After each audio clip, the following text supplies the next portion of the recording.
सयाहती मकाम गुलमर्ग में कायम प्राइमरी हेल्थ सेंटर खस्ताहाली का शिकार है। मकामी लोगों के मुताबिक पीएचसी की इमारत गैर महफूज है, जिसकी वजह से यहाँ मरीज और तीमारदार खौफजदा है।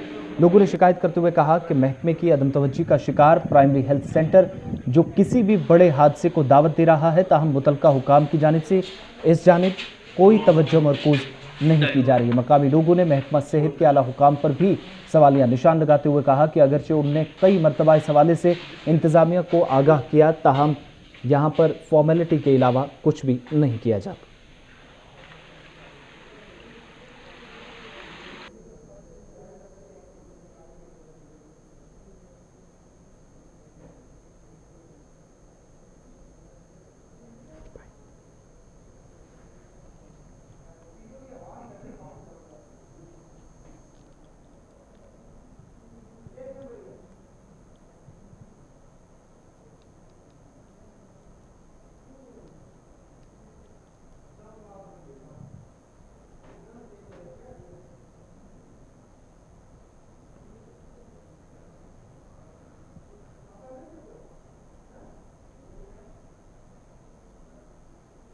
तो सयाहती मकाम गुलमर्ग में कायम प्राइमरी हेल्थ सेंटर खस्ताहाली का शिकार है और मकामी लोगों के मुताबिक पीएचसी की इमारत गैर महफूज है।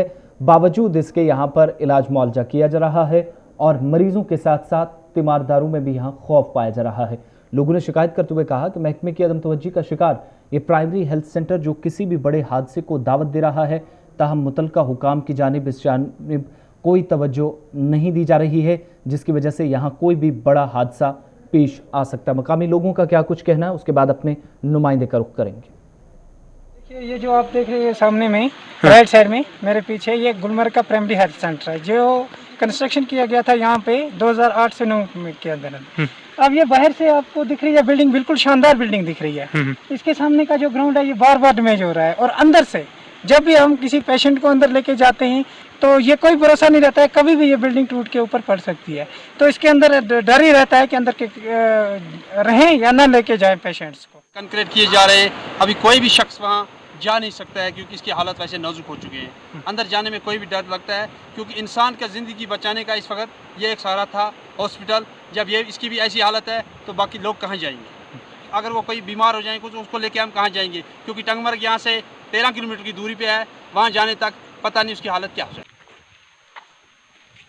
सयाहती मकाम गुलमर्ग में कायम प्राइमरी हेल्थ सेंटर की तस्वीरें आप देख रहे हैं, जहां पर इस इमारत के अंदर शुगाफे पड़े हैं, दरारें पड़ी हैं, जिसकी वजह से इलाके की आवाम खौफजदा है। लेकिन वो लोग भी इस वक्त मुश्किलात से गुजर रहे हैं जो यहाँ पर इलाज मुआवजे के लिए पहुँचते हैं।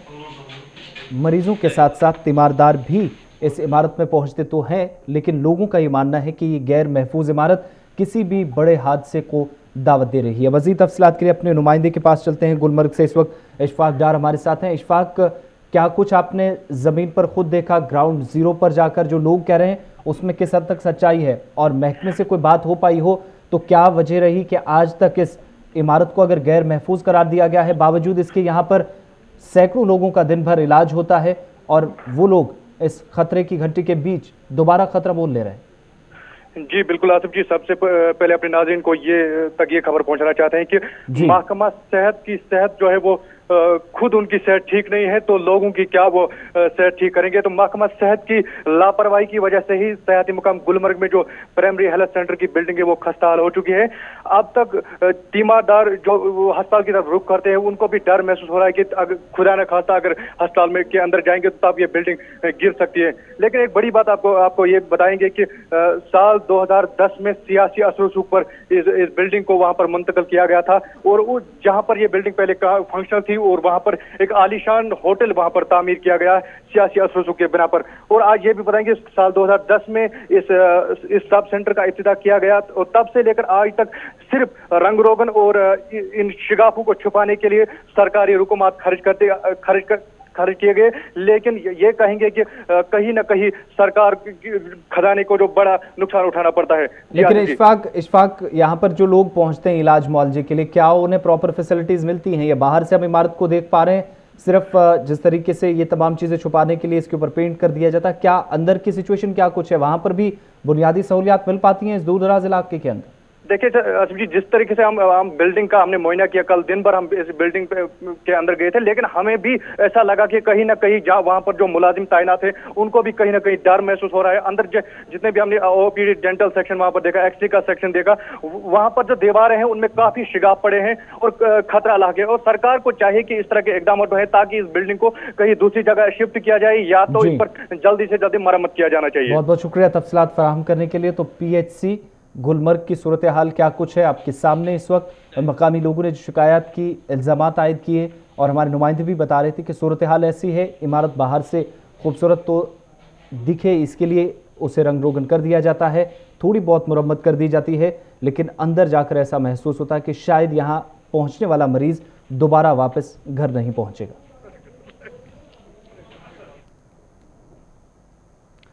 इधर उत्तर प्रदेश में जिला ओरिया के चरोली इलाके में अल सुबह कौमी शाहरा पर एक मिनी ट्रक और ट्राले के दरमियान हुए तसादुम में दूसरी रियासतों से अपने घर वापस लौट रहे कम से कम 24 मजदूर हलाक हो गए, जबकि 18 दीगर शदीद जख्मी बताए जा रहे हैं। पुलिस के मुताबिक चोना बरादर एक ट्राले में, जहां पर बताया जा रहा है कि यहां पर मजदूर सवार होकर फरीदाबाद और बंगाल से गोरखपुर के लिए जा रहे थे, और चरोली के पास पहले से खड़े मिनी ट्रक से ट्राला टकरा गया। टक्कर के बाद दोनों गाड़ियां पलट गई और इस हादसे में 24 मजदूरों की जान चली गई।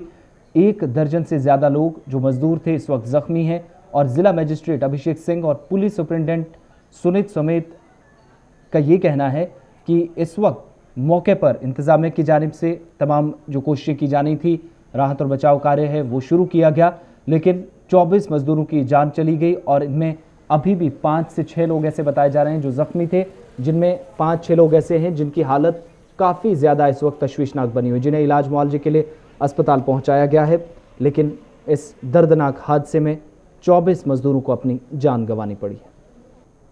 इधर कोरोना वायरस के फैलाव ने जहां दुनिया के तमाम कारोबार बंद कर दिए हैं, वहीं आलमी सयाहत को भी बुरी तरह नुकसान पहुंचा है।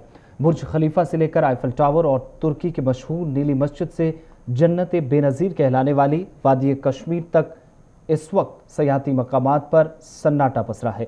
वादी में भी जहां गुज़श्ता बरस हुकूमती फैसलों और मौजूदा लॉकडाउन ने सयाहती मकामात को वीरान कर दिया, जिससे इस अहम शोबे से जुड़े हज़ारों लोग जिनका कारोबार बुरी तरह मुतासिर हुआ। आज कई माह गुजरने के बाद भी कश्मीर वादी में होटलों, हाउस बोटों और रेडिंग वालों के साथ साथ शिकारा वालों का काम भी मुकम्मल तौर ठप हो गया है। गैर रियासती और मकामी सयाहों की जानिब से भी बुकिंग कैंसिल की जा रही है, जिससे कई नौजवानों की नौकरियां छिन गई हैं। मुल्क का ये अहम शोबा मौजूदा हालात में वेंटिलेटर पर पहुंच गया। इस शोबे से वादी कश्मीर में हज़ारों लोग वाबस्ता हैं। क्या कुछ कहना इन लोगों का, हमारे नुमाइंदे इरफान फाजिल ने इनसे बातचीत की। देखिए सर, मैं आपको बोल दूं कि जब से ये कोरोना वायरस और जब से लॉकडाउन 370 है, स्पेशली जब से 370 यहाँ से हट गया है, तब से हम देख रहे हैं कि आज खाली मुलाजिम नहीं पछता रहे, होल इंडस्ट्री लाइक जो होटलियर्स है उन्होंने करोड़ों रुपये खर्च करके जो ये बिल्डिंगें बनाई हैं, वो they took the over from the banks and all that, they are not able to pay the instalments and all that, and they are badly hit हो गए हैं। होटल इंडस्ट्री के जो मालिक है, जो मुलाजिमों का जो कंसर्न है, दे हैव ऑलरेडी, अगर अब मैं आपको बोलूँ कि एक ट्रेजिडी स्टोरी ये है कि some of the person who are working with me and वो आज रेडी चला रहे हैं। हमारे यहाँ पे 40 एम्प्लॉयज़ होते थे और आज 5 से 6 एम्प्लॉयज़ है, तो वो भी from last 4 to 5 months without salary है। हमें कोई सपोर्ट नहीं मिल रहा है, कोई एजेंसी या गवर्नमेंट हमारे पास नहीं आ रही है या टूरिज़म डिपार्टमेंट, उस वजह से पूरा होटल वीराना पड़ा है। हमारे पास जितनी भी बुकिंग्स आई थी वो सारी कैंसिलेशन हो गई। थोड़ा सा किसी ने एडवांस भी डाला था, वो भी हमें वापस करना पड़ा। क्या नहीं कर सकते हम, हमारे यहाँ पे लाइफ अभी मतलब कितना स्ट्रगल कर रहे हैं हम। खाली एक ही इंडस्ट्री है, वो है टूरिज़्म। टूरिज्म से वाबस्ते यहाँ पे बहुत सारे मतलब जैसे कि गाड़ी वाले, घोड़े वाले, होटल वाले, हाउस बोट एसोसिएशन है या बाकी जो शाल वाले, सब यहाँ पे बैठे हुए 2 साल। हमारा माही बोरुत माही रमज़ान चल रहा है पूरे, तो इसमें कोई यहाँ नहीं हुआ है। हम सरकार से गुजारिश करते हैं कि हमारे झीली डल लोगों के लिए थोड़ा इसमें कुछ मिले तो बहुत अच्छा होगा, और इसमें से भी थोड़ा बताए। ये जो है हमारा कुछ मिलने वाला कह रहा है, मतलब 1-1 हज़ार रुपये डाल देंगे अकाउंट में, लेकिन उसे हो। जम्मू कश्मीर में प्राइवेट स्कूल इन दिनों सुर्खियों में बने हैं, जहां महकमा स्कूल एजुकेशन ने प्राइवेट स्कूलों को तलबा से ट्यूशन फीस वसूल करने की हिदायत दी है। वहीं मुतल्लिका महकमे के इस फैसले से तलबा और वालिदैन नाराज नजर आ रहे हैं।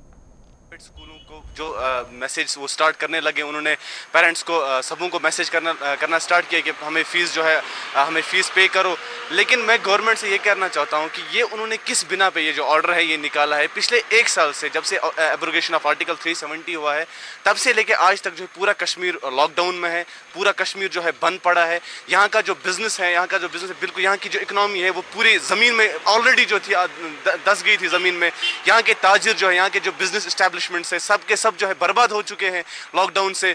और अब जो ये कोरोना वायरस का लॉकडाउन है इससे तो और ज़्यादा प्रॉब्लम्स हो रही है। यहाँ पे ऑलमोस्ट जो लोग हैं वो फार्मिंग और बिजनेस से रिलेटेड है। यहाँ पे बागात के जो मसला है, यहाँ पे बागात बिल्कुल उनको पैसे नहीं आते हैं, उनको जो वहाँ का माल वाल है वो सब घर में ही है। इकोनॉमिक पैकेज देते हैं, दूसरी तरफ से बोलते हैं कि फीस भरना है। गवर्नमेंट को मैनेज कर फीस लेते हैं, डोनेशन लेते हैं लाख तक 2-2 लाख तक। उनको चाहिए कि टीचर्स की सैलरी जो है उसी में से मैनेज।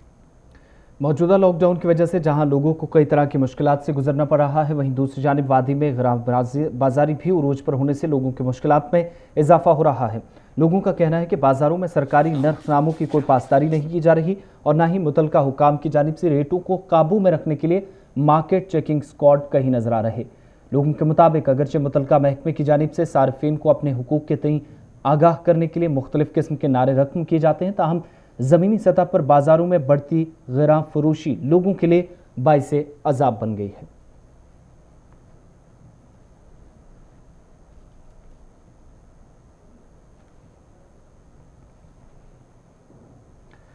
सरहद जिला पुंछ की तहसील हवेली के गांव मैदाना और नाबना की अवाम महकमा PHE की नाकिस कारकर्दगी से सख्त परेशान है। रमज़ान मुबारक के महीने में भी यहां मकामी आबादी को पानी की एक एक बूंद के लिए तरसना पड़ रहा है।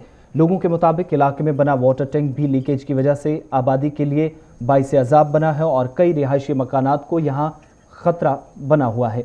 लोगों ने मुतल्लिका हुकाम से इलाके के लोगों के मुश्किलात दूर करने की अपील की ताकि उनके रिहायशी मकानात भी बच सके। पानी से सर मुझे ये परेशानी है कि यहाँ पे जब ओवरफ्लो होता है या वाल की लीकिंग है, इसमें ना ही कोई ड्राइंग बनाई हुई है, ना कोई नाली है, तो ना ही कोई ऑफिसर आता है यहाँ पे टाइम पे बंद करने के लिए। पानी के नीचे से चढ़ा रहे हैं, यहाँ पे होता नहीं है कोई मौजूद।